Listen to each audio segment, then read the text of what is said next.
Welcome back to another episode of the Techtual Talk. Our guest today is none other than a spectacular Jackie McDougall. Jackie's journey is anything but ordinary, from becoming a mother at 16 to forging a successful career in the tech industry. She shares her experiences, challenges, and triumphs. We delve into her day-to-day responsibilities, handling everything from user lockouts to major system projects, and her work in 2-week sprints to align tech initiatives with business goals.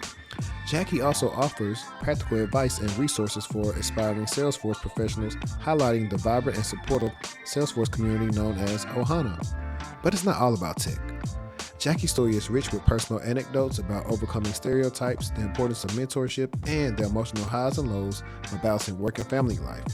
She reflects on the significance of aligning job satisfaction with financial growth, the impacts of workplace dynamics, and diversity in the tech industry. Join us as Jackie McDougall, affectionately known as JD, shares her remarkable journey, valuable insights, and a sneak peek into her future projects. Don't forget to subscribe, leave a review, and tune in to the Techtual Talk for more engaging episodes. Now, on to the episode. This video is being sponsored by Techtual Consulting. Are you still struggling to get into cybersecurity? Are you not getting interviews? Do you have a bad resume? Or is it all the above? Well, if that's you, then we got you covered at Techtual Consulting. My name is Unwavering Davis. I'm a career coach and a cybersecurity professional, and I've helped hundreds, maybe even thousands of people get into cybersecurity with my coaching and my content that you've seen in various places. Now, I specialize in specifically getting people in the blue team. That would be incident response or SOC analyst. I can cover everything from your entry level to your medium to your advanced skills and really help you outperform your resume. You don't believe me? Check out some of these testimonials that I've had from recent clients. So if you're interested, click the link in my bio, techtualconsulting.com/offerings to see what offerings that we have available for you. Now, back to the show. All right. Welcome back to the Techtual Talk. I'm your host, HD, and we got a lovely guest for you guys today. Her name is Jackie McDougall, a.k.a. Jermaine Dupree. That's what we're going to call her today, JD. Okay. And she's come in to kick it with us. For those of you that are like on the Patreon, or if I decide to even keep the earlier conversation in the podcast, we actually just been having some great conversation. And I think it's going to get any better. Now, before we get into the episode, you know what to do. If you're listening on Apple Podcasts or Spotify, leave us a review, follow the podcast, share us out. It really helps out the metrics. And if you're watching on YouTube, subscribe, bell icon, hit all the notification buttons so you can be notified when we dropping our content. Now, guys, it's really no real backstory here, guys. Honest to God truth, Jackie had a tweet that I saw on Twitter about, I can't remember what she was talking about at the time about in tech. I may try to find it while she's talking or she starts introducing herself. But I was like, this is going to be an interesting episode. Because people always ask me, hey, how do you find your guests? I was like, I find them everywhere. Like, I'm not doing the typical, this is what I realized. I'm talking to my audience. I'm looking directly at y'all. I've realized y'all don't care who on here. Y'all just want to hear a good conversation. Because I've had some people that have sometimes bigger followings, like on YouTube or whatever, and sometimes that don't resonate over as in people who don't have no following, but the conversation is great. So that's what we're going for. We're going for interesting stories of interesting people that work in tech. So that's what we're doing today. But JD, how you doing? I'm doing pretty well. Thanks for having me, and I'm excited to be here. And you got to remind me what I tweeted. I think I have an idea, but yeah, I'm excited to be here and to chat with you. Let me see. Oh yeah, Mac and Ash Jack. What did I say to you? This is August 7th. Your story sounds interesting. I think I'll be something my audience would be interested in. So now I got to go back to August 7th or see what you was talking about. Oh, look at my phone coming back up. Let me see if I can find it. I'm laughing at some I just of hope the it was shouldn't be. I was gonna say, listen, I'm over here like now he gonna have to go through. I can't remember what you said. See, let me see. I'm gonna try to search one thing. If I don't find that, okay, there you go. I think I found it. Okay, I'm over here trying to think. Yeah, okay. I think this is exactly it because this came on August 7th. They said, I was a teenage mother. I had my son at 16. Both my parents were educated. I thought I had really messed my life up, but I'm getting paid more than I ever thought I'd be paid, doing stuff I love to do. Every day you get the option to show up and show out or just BS. And then I think that's when I clicked on your profile and I said, oh, okay, she in tech doing something. And so that's when it led to the DMs. Yes. So yeah, with that kind of introduction, let's segue into who you are. As long as you want to get, that's what we do around here. Okay. Shoot, I'll just expand on the tweet because I think that'll give you some good context to where I came from and how I got here. Hey, I just thought about maybe the intro to this pod being like, so maybe you're wondering how I got here. Like they do in the videos, the movies. Like, Yeah, listen, I definitely very much identify with that type of opening. I feel like for the trailer of my life, if I had a docu series, that would definitely kick it off pretty well because I feel like I went on a little bit of a rocket ship ride with just the ups and the downs of how I got here, which isn't even. Anyways, we'll start. So, like I said, I had my son when I was 16. Definitely was not planned. My father and I rose to the occasion, and I was a young mother. Both my parents, like I said, were educated. My mom went to Berkeley. My dad went to Oberlin. I definitely did not think that I was going to go down that road. In fact, when I once I had my son, I was actually supposed to go on to this internship or like this kind of like high school program and study abroad, but I didn't get to do that. And I don't know if you want me to even tell the story. if you're comfortable with it, my audience. I tell people this all the time. My show not for everybody. It's for certain people that want to rock with it. And I feel like as long as one person, like we connected with one person that's helped them on their journey, that's what we do. So I'm like, if you're comfortable with telling it, by all means, Okay. the story goes as far as you want to take it. Okay, I'm just going to give a little glimpse just because it's kind of part of how and the motivation that I have to even get to this point. But I was a young mother. I both my parents were busy living their life, doing their things, trying to take care of us, and when I got pregnant, I did not tell anyone. By the time my parents did find out I was going into labor, I'm sure everyone's going to be like, "How'd you do that?"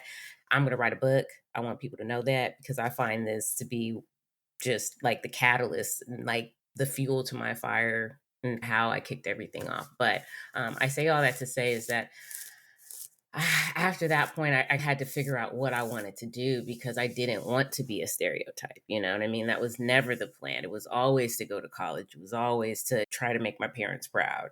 But I came out the gate a little bit rough. And so it was quickly like, what am I going to do? And I could have went to college and at that point, but I felt bad like putting the burden on my dad to like have to supplement me those 4 years. So I went the work route. I went and got a job being an administrative assistant and just took my time figuring out what I wanted to do. I thought I wanted to be a teacher. I thought I wanted to be a nurse. I started nursing school and very quickly realized that my stomach is not set up for that. It's just not. And to be a teacher, you have to have a certain amount of like emotional capacity. And I'd be bringing people's kids home if I was a teacher because you're taking care of kids. You're trying to make sure they succeed. My dad's a DBA and he always told me to go into computers. And so by the time I had run through all those different kind of options, I had landed a marketing associate job and they had Salesforce. And I got really good at running reports and I had 30 field reps that I would support. And so they realized that I was really good with Salesforce and they wanted the reps to take on more responsibility, all that stuff. So I started doing L&D. So learning and development, and I would train the reps.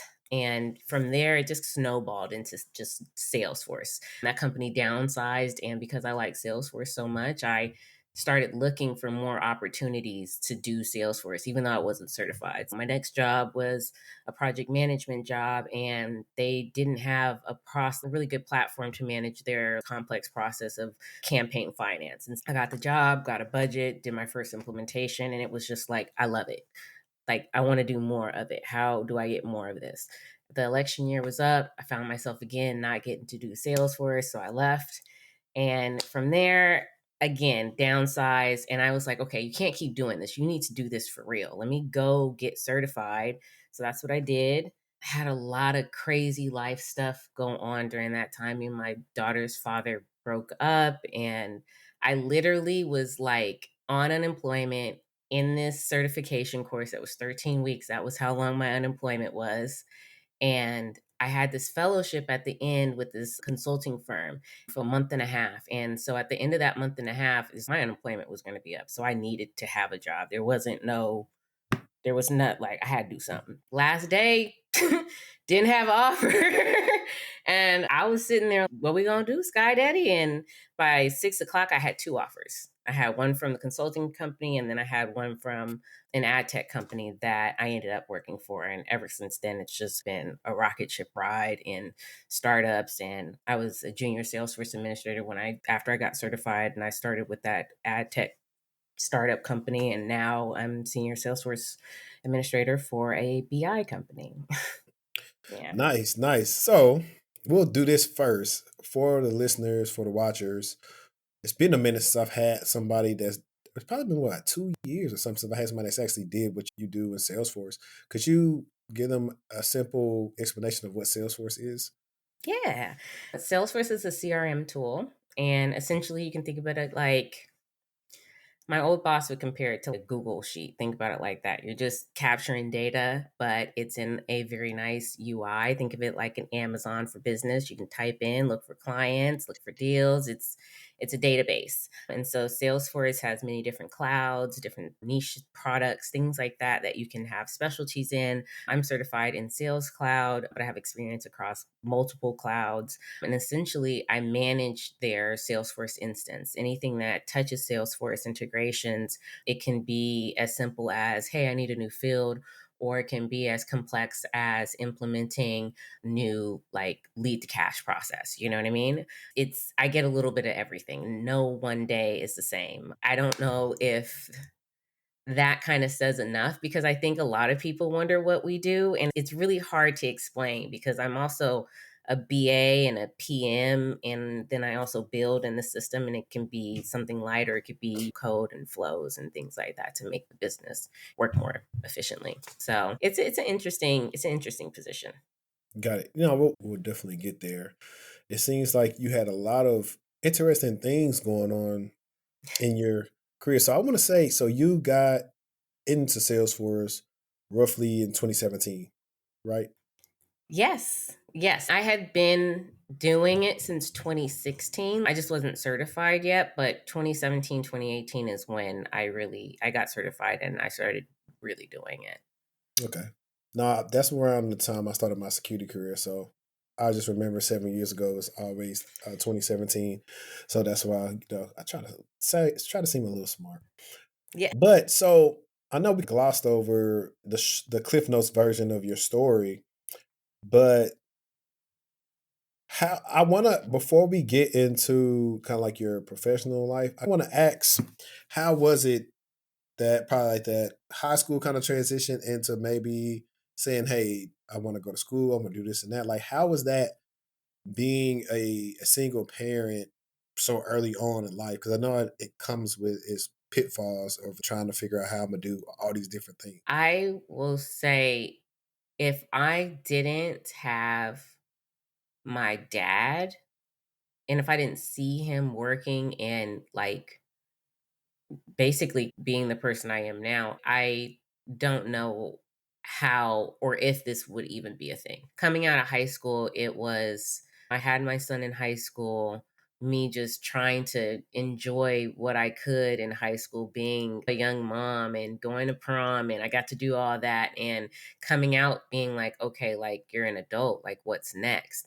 Mm-hmm. And like I said, my dad, he's a DBA. He's the director, of I always forget his title because he's retired now. He is in my realm of work. I would see him up late. I see his light underneath his door. We always lived really pretty well when I was a kid. For him to be a single father, and so me being a single mother and seeing that I have this single father that is providing for us. We're living in the Hayward Hills, and it wasn't always that way. He went through some hard times too, but we almost had this very weird kind of kindred of a journey. It feels very A lot of parallel. Like, parallels. yeah. So me seeing him as a single parent able to do this, even though he went to Oberlin and finished and stuff, and I didn't have that particular piece, I knew I still had it in me. So it's okay, how do I get to that point? And so I wish I would have did the school route, but I went the work route. And I've talked to my brother about this. My brother went to 4 years of school. He has a degree in communications, and he always says that he wish he got the experience. And I always say I wish I got the degree. Those journeys they have their own things with them, and I think that it's aligned to whatever journey you need it to be. It just worked out, and this is the way I needed to go. And if I didn't see him doing it, I wouldn't have known it was possible, which is what I think I was tweeting about. Like, I could have just copped out and been like, oh, I got this kid and it's so hard. Or I could be like, no, I've seen someone do this. Let me figure it out. Fun question, real quick. I thought about something. Okay. If you were not going this route you are now, and you say, "Bam," let's say you don't know your dad is in tech. What job do you think you would have went that would have been like a career for you? What you think you You would have know, did? man, that's crazy you asked that now, because I'm trying to think of what retirement would look like and what like I want to do then. So, but no, you know what? If that wasn't it and it was something else, I want to help people. I've always wanted to help people, which is why it was either like medical or education. But Okay. also, I'm not going to hold y'all. I know that I like what I like. So, education does not pay as much.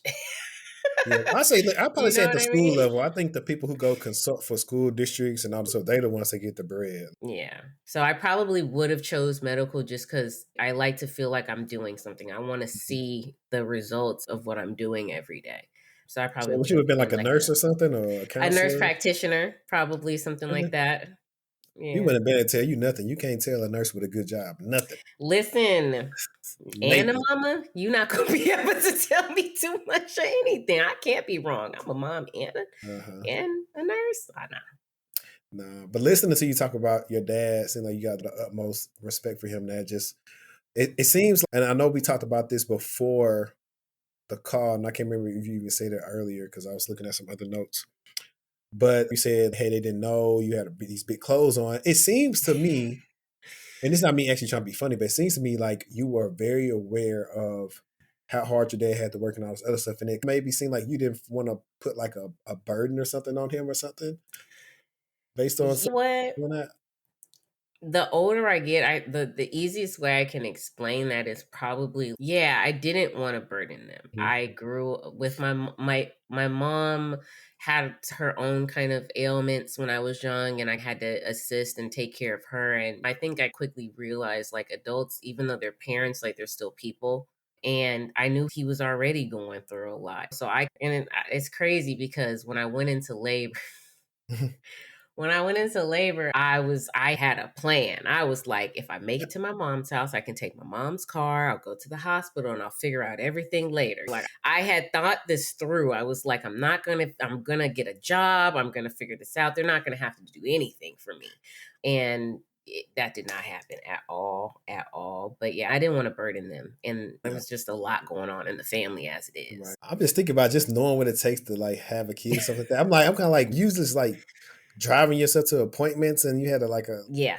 It was a lot of like, you take the bus home after school or something like that. Mhm. They don't really think about you until dinner time. So you got like a window of time to operate and take care of or do what you need to do. And the only person that was really suspicious and on to me was my little brother. He was the one that was like, because he was around the most. So he was like, Yeah. well, something's going on. He was But like, yeah. it's a what's this? I think it's a little backyardigans got a little meme. He was like, funny, not high, but funny, like weird. He probably was like that at the house. Listen, when I went into labor, I was like, I need you to go tell dad. And he looked at me like I lost my damn mind. He was like, I'll go with you, but I'm not going to tell him. No, but Yeah, yeah, no, he's a good brother. yeah. No, that's cool though, because I imagine, like I said, I took two little girls now, a little boy, and they see me in this room a lot with these lights on, working. Well, a lot of times they sleep by that time, but they know I'm in here working or something in the office. So Hmm. I could just imagine by the time I'm older and they probably get around your age, you're saying, "Yeah, I see my dad do all this different stuff. I see him on the TV and doing this stuff." So I knew I could do this because my dad Yep. did it. And the only reason I'm segueing into that is because of my last episode that's out now. If you guys haven't watched it, check it out. My boy went from no experience to a cloud engineer. We talked about one of the reasons why a lot of us are not in these spaces is because of exposure access. Like you said, Yeah. hey, if I didn't see my dad, how would I know? A lot of black kids don't see anybody doing that type of work, especially back then. That Yeah. let me see if I'm decent at math. That was about 2001. Yeah. Look at me. Yeah, you're right. No, it Yeah, wasn't because I 2001. 2003. it was definitely through that time It's because 03 because my little brother was born in '04 and he's oh, 20. you're So talking about it's my '03. son. I'm sorry. I thought you were talking about something else. No, High school. I was just talking about like your age and everything. And I'm just thinking Yeah. about way back then was different from like now. Apart so you can see at least you now on here talking about it. So now your son will come back and watch this and your daughter may see it and who knows, your dad might even see it. He may want to come on the show Yep. and talk about being a single dad in tech and stuff. Yeah, So you listen, he's got a very similar story to me too. He started working at a company and grabbed a whole bunch of people and were like, who wants to learn SQL? And it's all, it's all downhill. yeah, I noticed them black men, I believe like your dad probably around this age of those 50s, 60s area. 64. Yeah, I worked with a guy at JP Morgan. He was a whiz at SQL. Mm. They had They all the were scripts for me. teaching. Yeah, those companies, they used to have better programs and training programs for people back in the day. Yeah, definitely. But I know we was on memory lane. I wanna I actually want to get briefly into. I know you said you kind of explained Salesforce. I know you said you can't really explain how you do it because you got so many different hats. But what would be like a typical day be like a Salesforce admin Yeah. or for you? Typical We'll say for you. day. So it depends on the size of your org. I have about 315 users right now, but I have a pretty heavy tech stack. So my day to day changes. I'm in a 2 week sprint.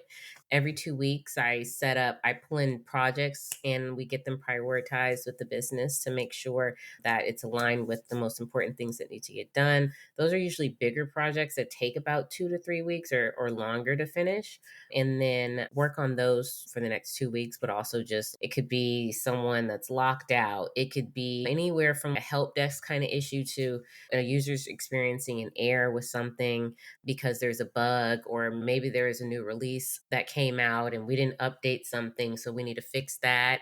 It literally could be that something in the tech stack, that there's an emergency because there's some sort of data breach. Like, my day to day can look so different depending on what's going on because of the type of information that's being stored in Salesforce.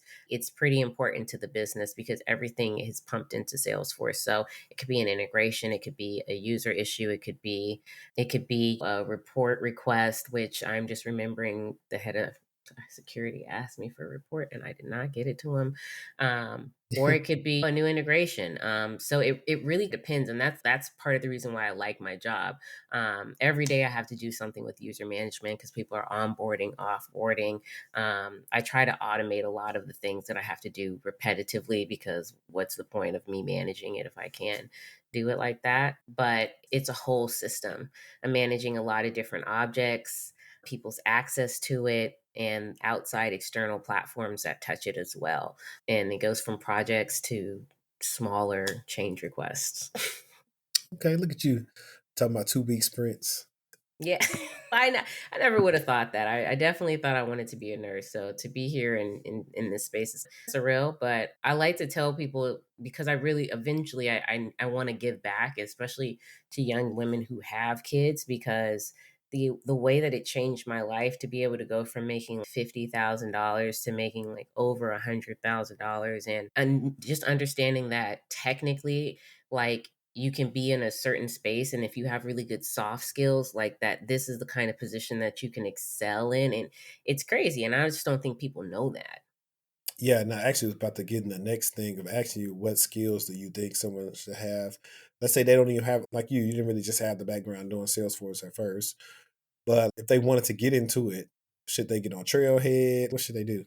You know what? There's definitely trailhead. It depends on your learning style. I think if you're starting fresh out, you don't know about it, you're coming in net new, then you should get trailhead. But having someone like visualize it and talk you through it is pretty important. So Mike Wheeler on Udemy has gotten so many people certified, and I like the way that he approaches explaining the foundation that you need to become an admin. And so I would recommend his Udemy course and Trailhead. And sometimes they even have Salesforce Saturdays. I know the pandemic had happened. That's another thing I really love about the space is that we have an ohana kind of, that's what it's called. It's family kind of There you go. methodology. Look, So on Lilo and Stitch. yeah, yeah. And when I tell you Salesforce is great, I drank the Kool-Aid, but the amount of things that I can't maybe find documentation on and the amount of people in this space that are posting and helping and replying to people of, I don't know how to do this. Can you help me? I've never seen it before. And that's another piece of this that I love Salesforce. And I feel like anyone coming into tech that hasn't done tech can easily come into Salesforce, be supported, get a really good foundation of understanding like architecture and just data management, and then figuring out where you want to go from there. I think it's a wonderful stepping stone. Yeah, perfect. I know I started laughing when I just thought about Lilo and Stitch. I don't know how that was funny to me. But one of the things I thought about when you were talking about Salesforce was the fact that all the information it has, and you were talking about these external parties that have access to Salesforce. And granted, this may not be your domain, but I'm assuming you may know a little bit about this. Do you work with any of the GRC people? I'm actually going through a review right now to lock Salesforce down because notoriously it has been left open for people to have API access. And I'm trying to get that shut down with the GRC team right now. They no one is going to like me after this because I'm going to lock down access and make it so you have to go through an approval process for anything that you want to be integrated with Salesforce, even if it's individual in nature. So, yeah. Now, what's funny is, hey, they might be wanting you on the security team after this project. You know what? I was going to ask you about your how you got into security because funny thing is I'm segueing into a new role that incorporates some compliance and security pieces of it, and I've actually been getting pretty interested in maybe pivoting. So I want to see what other people feel about the space that they're in. Yeah. I think I have the traditional story of a lot of people that's like around my age is a lot of us didn't get to skip the help desk era. So I did this for 2 years at the beginning of my career. Then I worked in what you call a NOC, was a network operations center. That was like 6 months of 2016. And then that next year is when I got my first security job working for McAfee. And then I've been in security since then. And I was working as a SOC analyst and I've been a SOC lead. I did incident management. I did some GRC work as well, JP Morgan. And then now I'm back doing incident response at another company. But What yeah, out of all of that, what did you like the most though?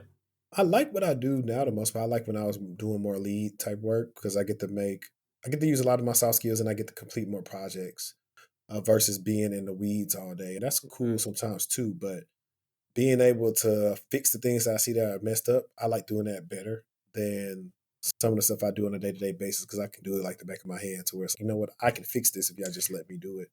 So that's how I feel. Okay. And the reason why I asked you that question is we've seen like all these different breaches happen this year. Mhm. Like we just read about, so Avis Carvino had a bad breach, and we're trying to figure out if they're going to dispose what business application was it. But hackers got access to people's driver's license numbers, their phone numbers, their social security numbers, their address, What was emails. this? This is recent. That's Exactly. So that's another reason why the other part of this podcast exists for that, for people like, hold on, hey, I was listening to the Techtual Talk and they was talking about this breach that people didn't say anything about. So yeah, that's the thing. Them people generated, and that's another thing that pissed me off. Let me see. Okay. I'm gonna do this so I can cover up my stuff. But we covered at the beginning of the year that Change Healthcare, United Healthcare had a big breach. And so I saw that was on there. However, I'm like, I don't want no, I already got credit monitoring. I want money. Y'all make so much yeah. money. I want bread. I ain't do nothing at Avis, but I was like, they made like $12 billion last year. Give them people some money. That's the only thing that's going to change with regulations. Instead of giving us money to, hey, from now on, if you got a big breach and it's like X amount of people, something, you need to say, hey, we're going to cut a check for $20,000, $50,000 to everybody affected. That's what y'all gonna start doing. It's gonna Yeah. make y'all hire the staff y'all need to do what you're saying. Because think about it. Exactly. If somebody exploited what you just said at your company, hey, this is y'all risk acceptance was this a long time ago, but this is something simple to fix. Most of the time, it's just something culture wise, company wise, people buy into, and they just didn't ask about it. And that's why a lot of times it takes either somebody new come in, they start poking around. Hey, why they got all this access? And nobody's governing the access. Why can't I find any paper, what we call it, paper trails of people getting access to this? That part. And so That now part. you don't know how long the person got access, and it's like all those different things come in and stuff got to be tied into there. Because then when you get out of it, it was like, of course, y'all should have had this and this done for security purposes. And let me take it a step further because I'm not going to get too conspiracy theory right now, but like the amount of jobs that could be created if we did have regulation like that, the amount of like committees that could be set up, like to employ people to check these things out, to keep them accountable, like stimulating but of course, we don't have that because the companies like the oversight just isn't there. And if it is there, I feel like it's not unbiased. You know what I mean? So they're Hmm. not really doing what they need to do. It doesn't make sense to me that they even get away with stuff like this without doing what you're saying. Yeah, it's truly ridiculous because outside of working, I also help people get into the field, and so you'll have these people that are studying, they want to get in the field, but then they can't because of these lofty expectations that certain companies have for them to get in. Yet the people that work there are pretty much trash. A lot of people that Yep. work there are trash. They just got the job because they was there at a certain time. And Or I've they said knew that, somebody. and I've said that so many times, and they ain't us. Like No. Oh, no. the No. misconception, like they'll try to paint like black people not working, whatever. I will tell you, she will tell you, the people you're gonna run into that sorry that's not doing work, it's not us. Most of us who It's did get not. our jobs had to work so hard just to get it. We rarely just got a handout and say you can work for us. That we're always overachieving and yet still held to a different standard than the slackers. I could tell you stories for days. It doesn't Listen, even make sense. trust It me, I doesn't even know. make sense. And it's so audacious and in your face. It definitely is. You'll just be peeping game. Okay. You Yeah. know, Yeah. I mess up That's World War III, but when they do it, they don't even say nothing. yeah, that's part of the reason why I'm realigning myself currently because you really have to work for a company. If you're going to have these high expectations in tech and you're really going to give your all to a company in that kind of expected way, I need to be aligned with your morals and you got to treat me the right way. I just can't do that anymore. I refuse. I'll work for myself before I do that again. You already got the sauce to do it. I don't know what you waiting on. But I'm in the BI space, so business intelligence, think Tableau kind of Okay. world. Yeah. Okay, cool. Check you out. Do you know Yeah. how to use Tableau? You know what? Tableau was never my favorite. The company that I'm with, I've given myself a crash course, which is that's how good the product is, and it's really dope. It's really dope being able to manipulate data like that. And that's the one thing I will say about Salesforce. That's I have a love hate, more love than hate, but the areas that I find being frustrated with Salesforce is in the reporting, certain things like that where you're restricted and having a good visualization tool where you can stitch data Right. together and show it is it's just kind of dope. So I like the BI space. Right. And that's the reason why, of course, Splunk can operate as a SIM, security incident event management tool. But they also, people love it because you can throw data at it and you can pretty much manipulate it and make custom reports of everything. Because it's, Oh, I didn't know that. yeah, so Splunk is built off of, I guess it's built a little bit off of SQL, but their language is called SPL. But when you start looking at the search language, it's similar. Just SQL and KQL are very similar. So that's a lot of reasons why companies will go get Splunk because of that reporting feature and all the different stuff to do with it. Like when I started working in the NOC, we had, I at the time I didn't even know it, but I was working in the PCI space, and we had these dashboards that track different transactions, and if they went or something messed up for a certain company and they went wrong, that's when we were like it could be an incident or something's going on. But we had these big Splunk dashboards that showcase that Hmm. right on the wall, and every time they come through to show people. So yeah, I'm gonna have to look into that. So along with security, I was trying to do a little bit more into data. So I need to expand. I not like I've hit a plateau or anything, but I feel like it's kind of time to add a little bit more dinner to the yeah, sauce. yeah. You laugh, You do that every so often? Oh, what? Who? Machiavelli. Damn, Tupac? You call it Tupac? I don't No, know. Wait, are we on the same I page? didn't How say. old? Nah, I think you and her may be the same age. Not Who's Machiavelli. that? On See, TikTok, her name is Machiavelli. I don't get on TikTok. I think she's from. I'm Me and you talked about this. I think when we first met. I think no. I swear I think I brought up like either you sound like her a little bit or whatever. But no, that laugh, she do that same laugh on her TikToks. Now I'm gonna have to look. I'm slowly getting into TikTok. That's been like the last social media that I'm trying to like have going on my phone, but probably putting out some content too. So I'll check her out because now I'm curious what my laugh sounds like. No, it's cool. Thanks. It's funny. It's entertaining. But you're pivoting. You're working on GRC projects, and it seems like you got like you got a lot of tools. Like you are that whole quote that says I want to say it's a master. Oh, like a jack of all trades. Yeah, a jack of all trades is Yeah. better than a master of none. No, ain't it like It's a mass shit. It's a lot about or you know a little about a lot of things or something. The whole quote is better than the piece that people like to highlight. That makes it seem like, oh, like you're a little bit a lot about a lot, but you're a master. But I want to say the whole quote itself is a little bit more balanced, like in I what got it's it? trying to convey. But I always wanted to get that tattoo because my name is Jack, or at least my family calls me Jack, and I feel like I know a little bit about everything. Yeah, a jack of all trades is a master of none, but oftentimes it's better than a master of one. Yeah, there you go. That There you part, go.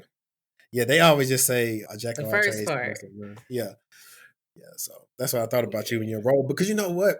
I have a friend, he is at a company and they be making them do a whole bunch of different work. I say, bro, places I work at, the stuff you doing would be divvied into different teams. And they know they're getting over.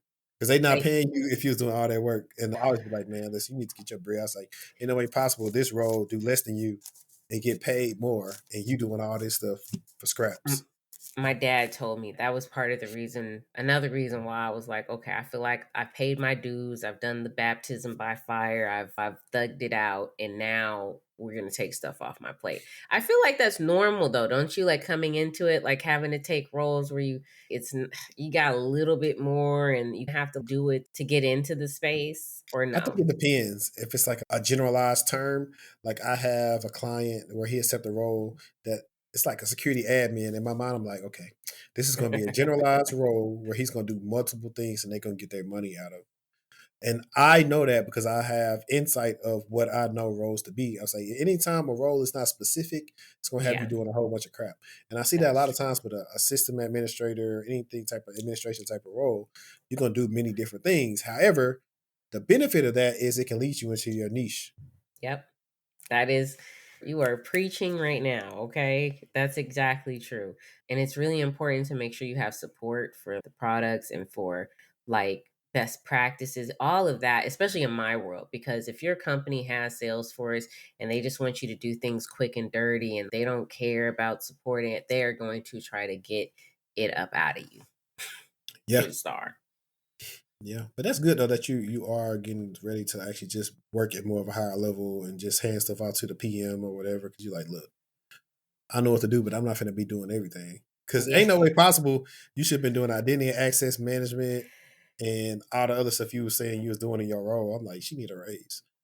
Listen, and the craziest thing is, and this is what kind of sent me, I will give you 150%. I try to do 2 years at every company, like really have a solid resume and not just jump around. But it was when one of our team members was offboarded and they had me absorb his duties, didn't tell anyone that I was doing it, let people just bombard me with requests, didn't set any type of boundaries, didn't support me in it, and then moved that role, gave it to someone else on the team that manager had hired, like directly, like just was making decisions and announced it, was like, y'all give him time to adjust. And I was like, oh, is that the game we're playing?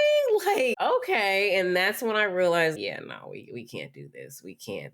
They are very audacious. Let's say that. Yeah, they'll only like most places. I got a friend. He just finished up leaving Ernst and Young, and he's working somewhere else. And I know he wanted to say a lot every time we would be on the show, but he's on his tongue. I'm like, the company's gonna know who to play with and who not to play with. One or two things That gonna happen. part. You're gonna set that boundary, and they ain't gonna play with you like that, or they gonna just try to get you out of there. Like either one to happen, but it's nah. You're not gonna abuse and use me up just because I work for you, or I should be happy that I work for you. Because that's the other thing is, oh yeah, you should be happy you work for us, Mm-hmm. especially if it's a company that's been around for years and their name is illustrious. They'll feel like you should be so happy and honored you should work for them. Which, like, I'm glad you give me a job, but this is a two-way relationship. I perform Yeah. a service for you, you pay me. It's not all one way, and that's what people don't understand. And they also don't understand that if you want to keep great employees, treat them right. If you're going to say, okay, Yep. you're going to absorb this, hey, you know what? We need to talk to HR about raising your money up because your responsibility has changed. This Yeah. level of scope of work you're doing has changed. But if they don't do that and they think, oh, you're just supposed to do it because we tell you to, that's not going to fly, especially with people who are still young enough. They're like, okay, I got you. Watch this. I'm still going to do my job, but you're not gonna see it coming when I be gone. It's gonna be coming in a dire time, and you're gonna be mad, and you're like, "Dang it, we should have took care of them." Listen, and when I tell you, it's very important to interview back. That's what I will say because in this most recent kind of journey of looking for a new role, I am glad that I took the time that I did because I found a company that was very aligned with the kind of like support and collaborative culture I want to work in. And you do not have to accept anything. You just don't. I want to say when I was first looking to leave my old company before I came and was working for the company that I'm about to leave now, I had already crest over 100,000 and I was interviewing with this company that wanted me and they were like, "Oh, we'll pay you like 160,000." I'm like, "What?" But on the call, it was red flags everywhere. It wasn't diverse. It wasn't collaborative. It was going to be a very kind of tight role where I was going to be held to certain KPIs and I could just tell it wasn't aligned with me. And even though that was a lot of money, I turned it down. And I guarantee you, what's not for you, don't just take it to do it. Take your time because you'll always get what you deserve if you take your time. No, I agree, and I'm glad that you put a number out there. I have a video that's been circulating and blowing up. I did. It's almost 2 years old. I did it when I quit the last company, and I didn't make it to after I've been working at the current company for a while. And it's like I quit my 175K job, whatever. And people are being so nosy. Oh, what's the company name? Was that all bonus or was that base or whatever? What it doesn't matter. I guess to some people it matter. Like I told some people I guess the base amount or whatever in the comments. But the thing is, now people watching this, some people are gonna say, I would have took it. Like it's the money, a job's a job. Then there are the people that say, hey, I need to be able to make what I want to make, but also what I'm doing. Yep. And so I posted a comment from the video the other day on my story. A dude said, before even watching the video, you crashing out. I was like, how am I crashing out, sir? And his next comment was like, you say, you know what? I watched the whole video and you taught me a valuable lesson. Thank you. I'm just like, all you gotta do is watch it. I swear. Like, of course, it's meant for you to click on, but I was like, you can't say and just hate on the video without watching it. That's what like a lot of people do in the comments. Like, Yeah. they get up in arms about the title, but I'm like, I did it so you'll watch it. I was like, of course, you may not agree with everything I say, which I don't expect you to, but it is what it is. But the people that know, it's like, hey, if you're taking it just for this and you Yeah. don't like it, so let's say you did take the job that you didn't like with the red flags, it might have prevented you from being able to make 350 for 100,000. That part. And people don't see that part. And that's why I was like, if I feel like a job wasn't contributing to what I need to do for the rest of my career, then I don't care what I'm getting paid. It's probably going to plateau me. Because you Yep. also get sometimes if you stay in the role too long, you don't learn, you go in Yep. handcuffed. Now it gets super hard to leave when you're interviewing. It gets tough. How was I say this? You're experiencing your field, I'm experiencing my field. There's no problem pretty much getting interviews as a No. person who's been in a decade into their career. I would assume that's the same way for you. It's and at different times it speeds up or speeds down, but it's never been a problem at this point. Yeah, because I always tell people, I say, it's cool, but the market ain't as bad for people with experience. It's worse for entry level, mid level people because of that's who they're all competing with. But I was like, a lot of Yeah. jobs still don't have senior, principal, and above people to do the jobs. That's why those people are still winning right now. A lot Yep. of us, and I don't know how long you've been on Twitter. I don't know if you actually been involved in Black Tech Twitter over the last 3, 4 years, but there were the subset of us who've been here for a while. We used to try to tell people, hey, just be careful and look for the red flags and stop listening to some of these people who just got in because Yep. they generally don't have enough experience to tell you some things yet. Yep. And a lot of them had to learn the hard way because we got called haters and all this other stuff. Like, what a we benefit we got to hate on y'all. I'm not the type to get mad at somebody. Matter of fact, I help people not have to do help desk so they can go straight into a security role. I'm not the type of person. No, keep going. I was gonna No, say I was just saying. something. I'm saying I'm not that type of person. There are people that are like that. That's what prevented a person like me having more qualifications than some people not being able to get in years ago because it was gate kept from me. But I'm not going to gate keep it from you because I know how important diversity is on a team, especially with security. Yeah. People just pay attention to people's backgrounds, but not only your background, but your personal background shapes on how you view things at that job from a security wise. And that's why having a diverse team actually benefits a lot of companies. And the companies with a good diverse team most of the time tend not to have the breaches and everything else because there's just certain things that other people don't really pay attention to. Some people Exactly. maybe they probably will stay home and don't lock their door. Or they're the type of people I'm pretty sure black people was the people that worked at a company and said, hey, we should make something in cars to let you know when something is sitting in the seat or when it's left in it. Because a lot of these people is leaving their kids in the cars and they dying. You know what? I could definitely see that. Or it being coming from more parents than other people. And that's part of like diversity too. You know what I mean? Which I don't think people think a lot of. But it goes to my old boss. He did a really good job about hiring a diverse team, people from different backgrounds, green people, a little more seasoned people. But I think in tech, you also just need to be green across the board wherever you go when you start new jobs, not to bring old habits to it and be a little open to new things. But yeah, no, there it's diversity is really important, and I hate the conversations that I see going on online right now about DEI and stuff. It really annoys me, but we won't even go into that No, no, we unless you should. want to, because We yeah. should. My latest episode, and it's comes from a snippet of something in the episode where like the title is DEI is the new N word, and it came from something from I like LinkedIn, that. and it's actually a pretty good episode. But I need to watch no, that one. on that episode, the dude said, I think I need to go find a comment because I thought it was stupid. It was like a short sighted comment because I don't think they're getting the whole picture. He said, where was it? DEI is basically saying there's too many white folks. That's just my opinion. Which I think is short sighted because I don't think it when you say it's like that, you try to lump it in with being Yeah. like affirmative action, and DEI is not affirmative action. Yeah. DEI just try to make sure, hey, these qualified applicants of other races and ethnicities, they get a shot at least interviewing for these roles. Yeah. And maybe there is, and like I said, I don't know back in on HR wise, maybe there is and say, hey, we need to have this type of diverse team. So we had made a quota, but not in a quota as in just to hire somebody that's qualified. Yeah. So I think that's where it comes from. Because I'm gonna tell you, talking to it's taking not a client, but he got laid off from his job last month, and I've been helping him like try to get interviews and stuff like that. And he was telling me how a friend of his got the same job that he's qualified to do, but the hiring manager don't want to hire black folks. And he's like said it, and he's also said stuff I think to like some of the Indian people, and so the guy's pretty much a prick, and that bias just showed up. And I told him, I said, if y'all have evidence that can support that, y'all can report that company and their hiring practices and get him out of there.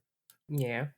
Because should nobody have to do that or go through interviews knowing that you're not going to pick them just because you don't even want to, that certain people to work there? Like, that's crazy. But that's one of the things, like, companies will never say that. It's always going to be some BS reason why they didn't hire you.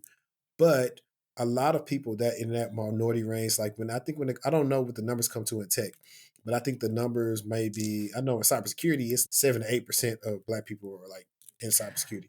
It was a super low amount. I looked for Salesforce too because I think it was like 45-50% is white and like mostly white males, and then the rest is minority people, and I think Black people in my age group is like like the same 7-8%. It's not a lot of us. And I get it, but at the same time, what makes it tough is that, like I said, until the tables were reversed, people don't understand the feeling of going through so many panels, interviews, and Oh you my god. hopefully maybe even seeing one Black person, let alone none. Mhm. And so you just, is this It's a implication? exhausting. Is this kind of tell me about how the company is? Like, y'all not rocking with us like that, or what? I'm the type of person, if I know I'm interviewing some Black people, I'm going to try to have a Black person that's on the team or something in a company to at least be in some type of panel to make somebody feel comfortable. Because sometimes you just do not feel comfortable. You I feel like, mean, yeah. No.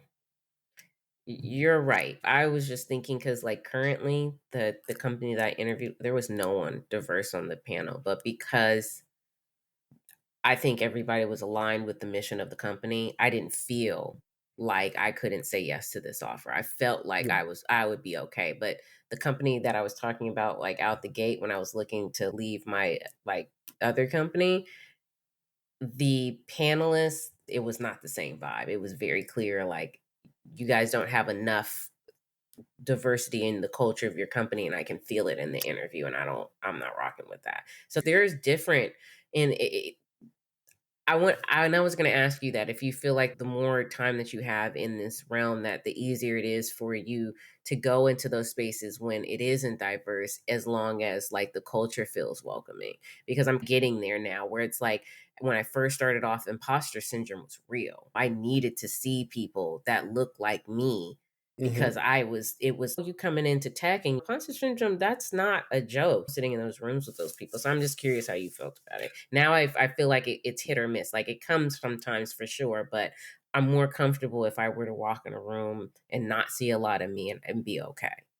yeah. I think it's both. It's like a mix of, because like when you have diversity, then you have people at the top that cares about the people there, or certain holidays they may care about, or different things, or knowing, hey, these people may be dealing with this, so we need to probably set up this ERG group or whatever. Mm, All these different things that they try to set up to help people out. Like even the current place I'm at, my year one, I went to a conference, people that's a certain level at the company in Florida, and it was pretty cool. First best experience I probably like ever had just at a company, because it was pretty interesting. yay. And like even at the top of the org is a Black woman, so that was a shocker to me, because that's what I always look at. I always look at, if if I'm gonna stay somewhere long, what's the org chart? Does a person like me have a chance of moving up? If Yeah. I don't typically see that, sometimes it's okay. I could just be playing myself or seeing, but what does it take? And I'm also not a kiss up type of person. So Mm. that's why a lot of times I probably wouldn't move up either, because I'm not going to kiss up to you. Yeah, I don't really care too much about that. and it doesn't even make a difference, I think sometimes. It's just a waste of energy. Yeah, we don't can't do that. Yeah. Okay. I definitely feel that. And I actually want to ask you this too. I asked a couple of women this before about, I had one of my, and that episode hadn't been edited yet, but we were talking about her being a single mom and interviewing. How is that? Do you feel like certain companies won't hire single moms because they feel like they'll probably always got to do something for the kids and they're always got to be off and all these other things? Is that a thing that sometimes you get a feeling for sometimes? Or, because think about it, most people presume that the woman has custody of the kids. So the man don't technically go through that, and they could have custody. Yeah, you know what? I definitely have felt it.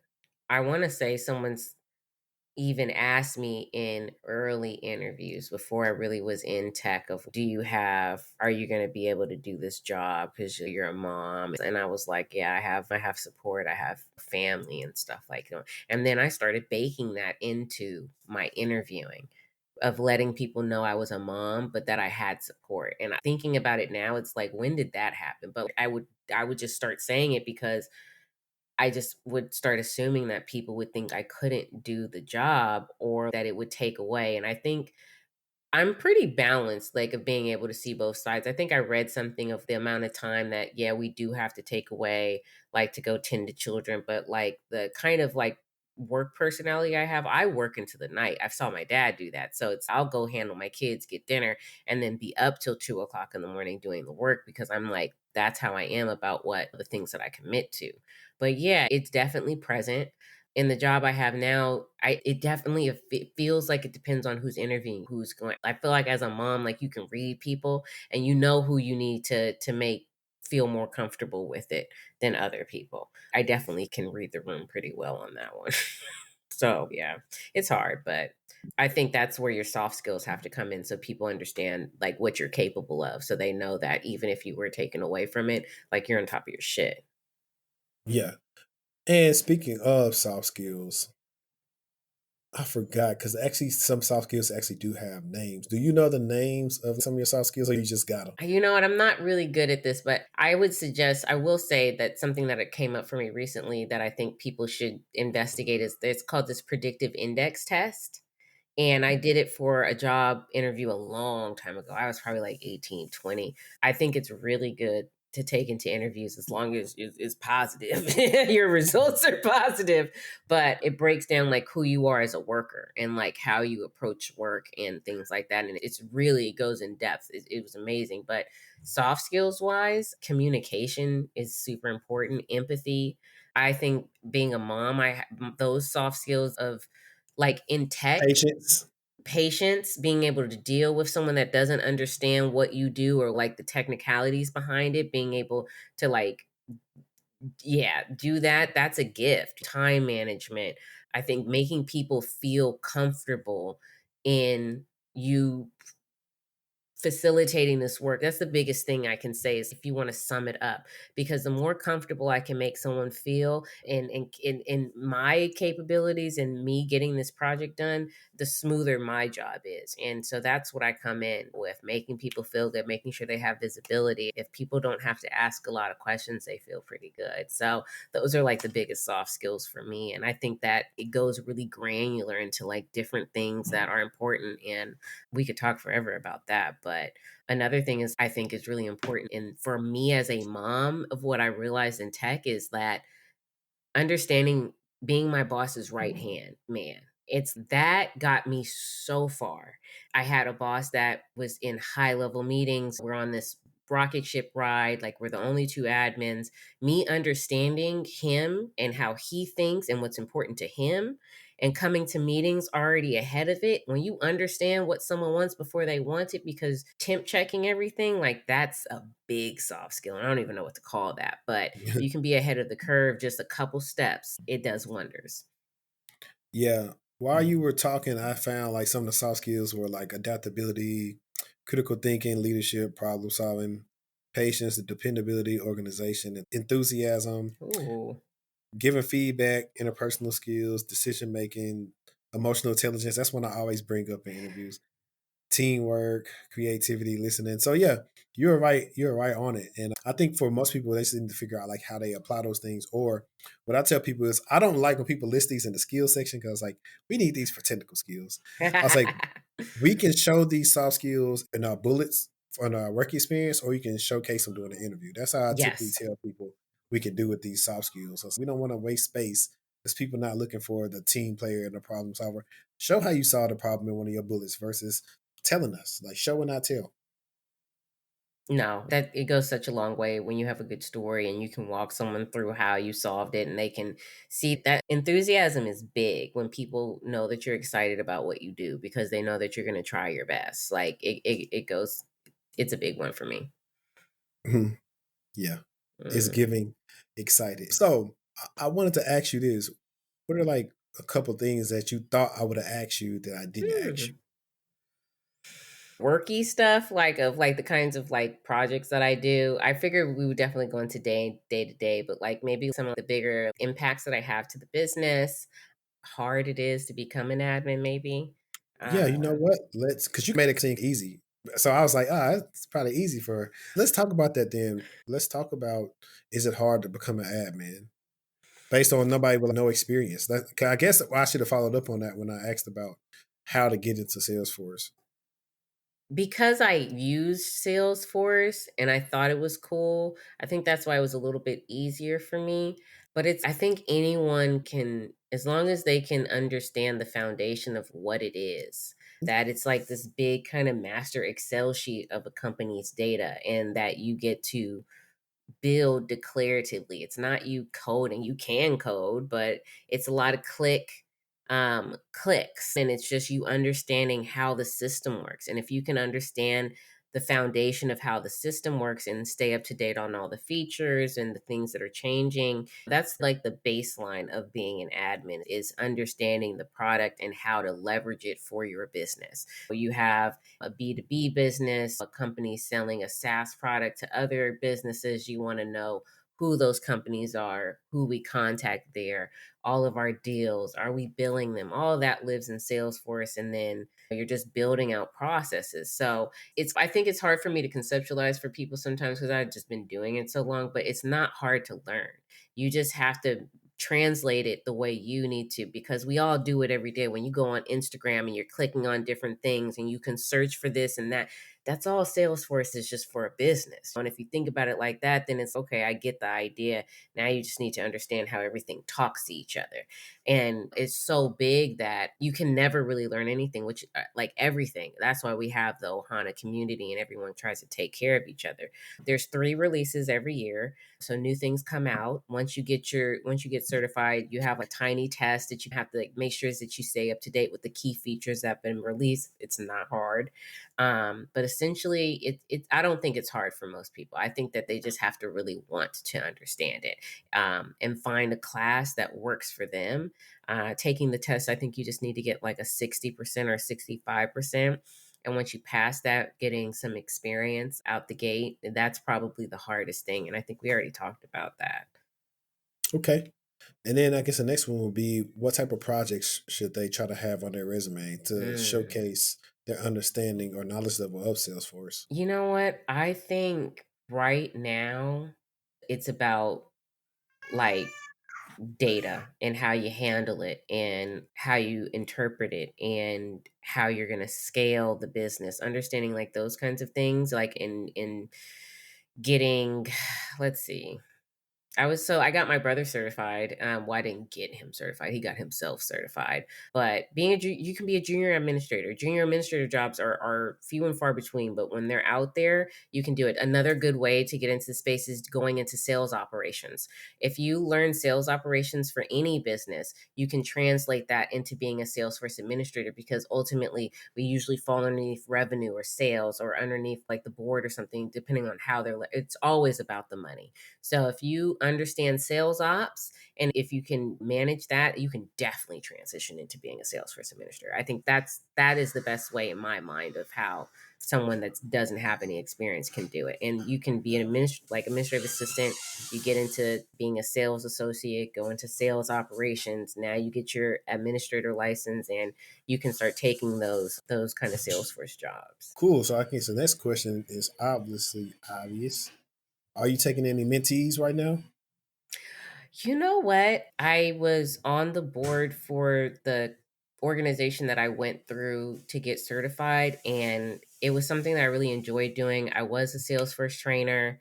I've been trying to get back into it. So this was like my kickoff of getting back into the give back space. And this was my reminder that I need to do that. So I have done it in the past. And with me transitioning into this new role and getting more space there, I do think that I'd be getting back on board. I probably would want to do it, kick it off January 2025. But yeah, I'm always open for people to hit me up and to ask about Salesforce and for us to talk it through and for me to support anybody that wants to move forward in that realm. Got it. So people, you can reach out about Salesforce. My guys, keep it about Salesforce. All the extra stuff, leave Yeah. it.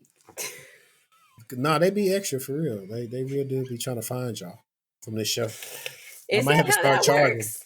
I might have to start Hey, charging. I was going to tell all my business. And if you, I'm not going to tell my business. I'm not going to tell my business. But yeah, y'all be safe. Don't be She too looking bad. for somebody that got the low cut Caesar with the deep waves. That's what she looking for. A country boy. I am. Okay, there you go. That one resonates. I'll take that.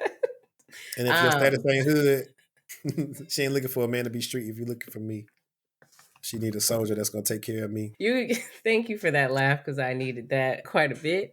But yeah, y'all be safe in them DMs. Just be safe. Yeah, man. Don't be listening to Gotti because Gotti told me to go down the DMs, which he does. She's treating Angela pretty good. Yeah, I think she'd be doing too much, but that's just She's. me. I don't want to hate her. She's just a little corny. I don't want to hate her. I know she's making money from the stuff, but it just seemed like it.